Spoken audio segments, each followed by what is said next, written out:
Hello friends, ഇന്ന് ചെയ്ത് കാണിക്കുന്നത് നെത്തോലി പീര പറ്റിച്ചതാണ്. കൊഴുവാന്നും ചൂടയെന്നൊക്കെ പറയുന്ന മീനാണ്.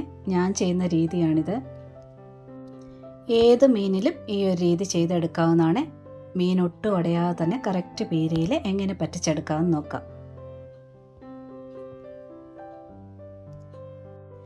ഞാനിവിടെ 1 കപ്പ് തേങ്ങാപ്പീര എടുക്കുന്നുണ്ട്. തലേ ദിവസമൊക്കെ ഫ്രിഡ്ജിൽ വെച്ച തേങ്ങ എടുത്ത് തിരുമുകയാണെന്നുണ്ടെങ്കിൽ ചെറിയ പീരയായിട്ട് തിരുമിയെടുക്കാനായിട്ട് പറ്റും.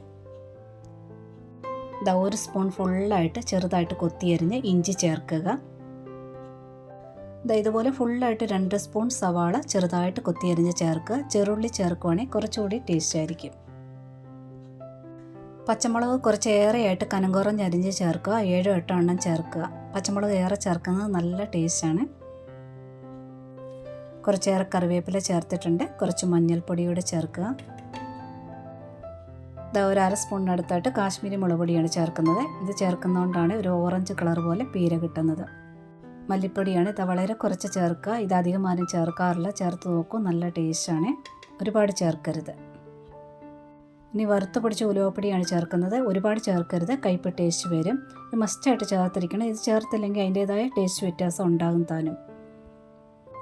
ഉപ്പ് ചേർത്തിട്ടുണ്ട്. ഇനി ഒരു 2 കഷ്ണം പുളി എടുത്തിട്ടുണ്ട്. നല്ലവണ്ണം കഴുകിയെടുത്തതിന് ശേഷം ചെറുതായിട്ട് ഇങ്ങനെ കീറിയിട്ട് ഒരു അരമണിക്കൂർ നേരത്തേനെങ്കിലും നല്ല വെള്ളത്തിൽ കുതിർത്ത് വെച്ചതാണ്. ആ വെള്ളത്തോടു കൂടി തന്നെ ചേർക്കണം. ഇനി 2 സ്പൂൺ വെളിച്ചെണ്ണ ചേർക്കുക.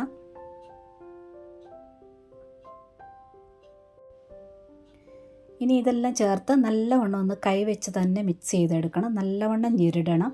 ഉപ്പും പുളിയും എല്ലാം നല്ലവണ്ണം എല്ലാ ഭാഗത്തും ആവുന്ന രീതിയിൽ മിക്സ് ചെയ്തെടുക്കുകയും വേണം.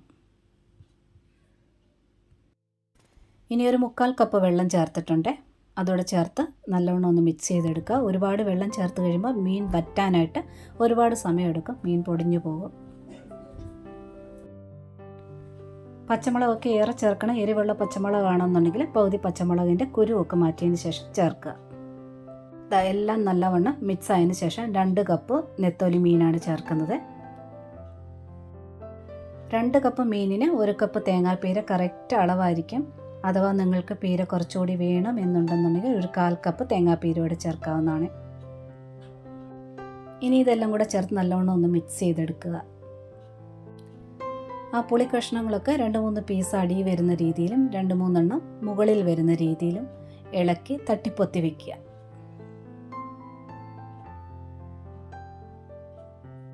മീനൊക്കെ മിക്സ് ചെയ്തതിന് ശേഷം ഇങ്ങനെ വെളിയിൽ വെക്കരുത്. അപ്പോൾ തന്നെ നമ്മൾ അടുപ്പിൽ വെച്ചിരിക്കണം. ഈ ഒരളവിൽ കൂടുതലായിട്ട് മീൻ എടുക്കുന്നെങ്കിൽ എല്ലാ അളവും ഡബിളാക്കി എടുക്കുക. ഉടനെ തന്നെ അടുപ്പ് വെച്ചിട്ടുണ്ട്. ഫുൾ ഫ്ലെയിമിൽ തന്നെ ആദ്യമേ വെക്കുക. ഒരു 4-5 മിനിറ്റ് നേരത്തേന് നല്ലവണ്ണം ഒന്ന് വെട്ടിത്തിളയ്ക്കട്ടെ. വെട്ടിത്തിളയ്ക്കാൻ തുടങ്ങുമ്പോൾ മീനിൽ നിന്ന് വെള്ളം ഇറങ്ങി വന്നിട്ടുണ്ട്. നല്ലവണ്ണം വെട്ടിത്തിളയ്ക്കാൻ തുടങ്ങുമ്പോഴത്തേന് തീ ഒരു മീഡിയം ഫ്ലെയിമിലോട്ട് വെക്കുക. തീരെ അങ്ങ് കുറച്ച് വെക്കേണ്ട ആവശ്യമില്ല. മീൻ ഒന്ന് വെളുത്ത് വന്നിട്ടുണ്ട്. അതായത് പകുതി വെന്തിട്ടുണ്ട്. ഇനി ഇതുപോലെ ഒരു പരന്ന തവി വെച്ച് ഇങ്ങനെ ഒന്ന് പൊക്കി കൊടുത്താൽ മാത്രം മതി. ഒരുപാടിട്ട് കുത്തി ഇളക്കരുത്. വെള്ളം ഇങ്ങനെ ചെയ്താൽ മതി. 1-2 പ്രാവശ്യം മാത്രം ചെയ്താൽ മതി. വെള്ളം വേഗം അത് വറ്റിക്കൊള്ളും. വീണ്ടും ഞാൻ ഒന്നുകൂടെ മൂടി വെച്ചിട്ടുണ്ട്. മീഡിയം ഫ്ലെയിമിൽ തന്നെ ഇട്ട്. കറക്റ്റ് പരുവത്തിന് പീര വറ്റിയിട്ടുണ്ട്. അടിഭാഗത്ത് ചെറുതായിട്ടൊരു നനവ് പോലെയുണ്ട്. അത് ഗ്യാസ് ഓഫ് ചെയ്ത് ചട്ടിയുടെ ചൂട് കൊണ്ട് അതും അങ്ങ് വറ്റിക്കോളും. ഞാൻ ഇത് ഗ്യാസ് അങ്ങ് ഓഫ് ചെയ്യുകയാണ്. ഓഫ് ചെയ്തതിന് ശേഷം കറിവേപ്പില വേണമെങ്കിൽ ചേർക്കുകയാണെന്നുണ്ടെങ്കിൽ ഒട്ടും നനവില്ലാത്ത കറിവേപ്പില ചേർക്കുക. 2 സ്പൂൺ പച്ച വെളിച്ചെണ്ണയോടെ ഒഴിച്ചിട്ടുണ്ട്. എണ്ണ ഒഴിച്ച ഉടനെ തന്നെ ഒന്നും കുത്തി ഇളക്കരുത്. മീൻ പൊടിഞ്ഞു പോകും. മീനൊരല്പം ആറിയതിന് ശേഷം ഇളക്കിയാൽ മതി. പകുതി ഒന്ന് മൂടി തുറന്ന് വെച്ചിട്ടുണ്ട്. ഒന്ന് ആറട്ടെ. ഇത്രയേ ഉള്ളൂ. കറക്റ്റ് പീരയിൽ ഒട്ടും ഉടയാതെ കൊഴുവ വറ്റിച്ചത് കിട്ടിയിട്ടുണ്ട്. നിങ്ങളെടുക്കുന്ന മീൻ അയലയോ മത്തിയോ ആണെന്നുണ്ടെങ്കിൽ ഒരല്പം കൂടി വെള്ളം ചേർക്കേണ്ടി വരും.